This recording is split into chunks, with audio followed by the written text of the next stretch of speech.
अरशद थियो मेहमान अरशद थियो मेहमान खुश खुद रब रहमान खुश खुद रब रहमान ओ भागन वारी रात आ कई रब सा नबी मुलाकात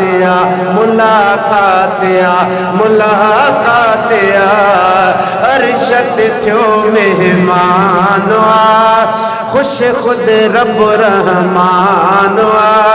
ओ भागन वारी रात आ कई रब सा नबी मुलाकात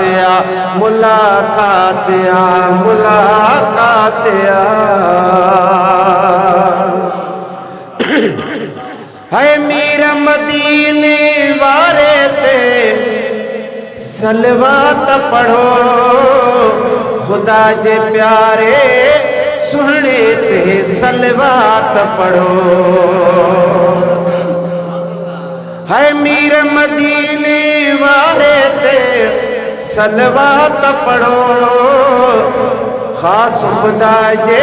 प्यारे ते सलवात पढ़ो खालिक क्यों ही ऐलान खुश खुद रब रहमान ओ खुश खुद रब रहमान भागन वारी रात आ कई रब सा नबी मुलाकात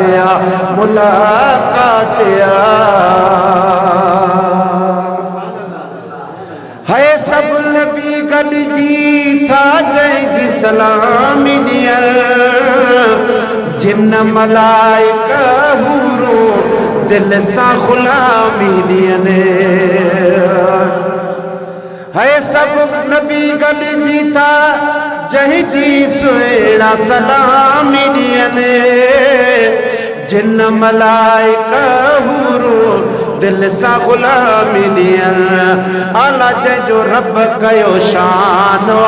चओ आला जंहिंजो रब कयो शान चओ आला जंहिंजो रब कयो शान खुश खुद रब रहमान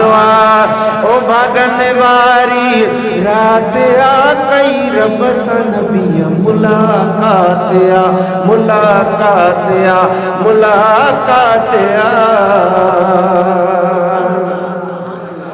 रब साईं पंहिंजे प्यार पैगंबर जे सदके मदनी मिठे महबूब दिलबर जे सदके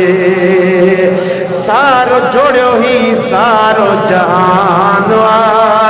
जोड़ियो ही सारो जहान खुश खुद रब रहमान ओ भागन वारी रात आ कई रब सा नबी मुलाकात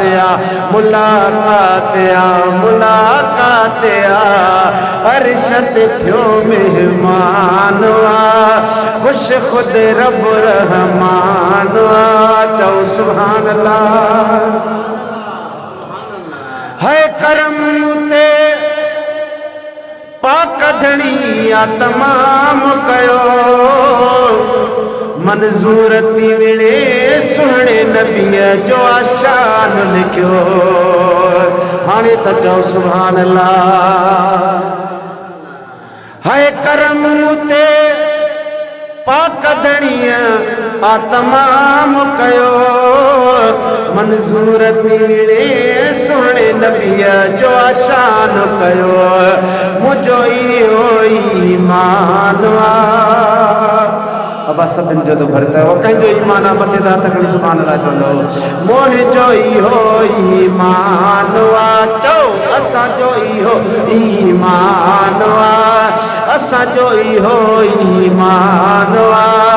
खुश खुद रब रहमान अदा खुश खुद रब रहमान ओ भागन वारी रात आ कई रब सा नबी मुलाकात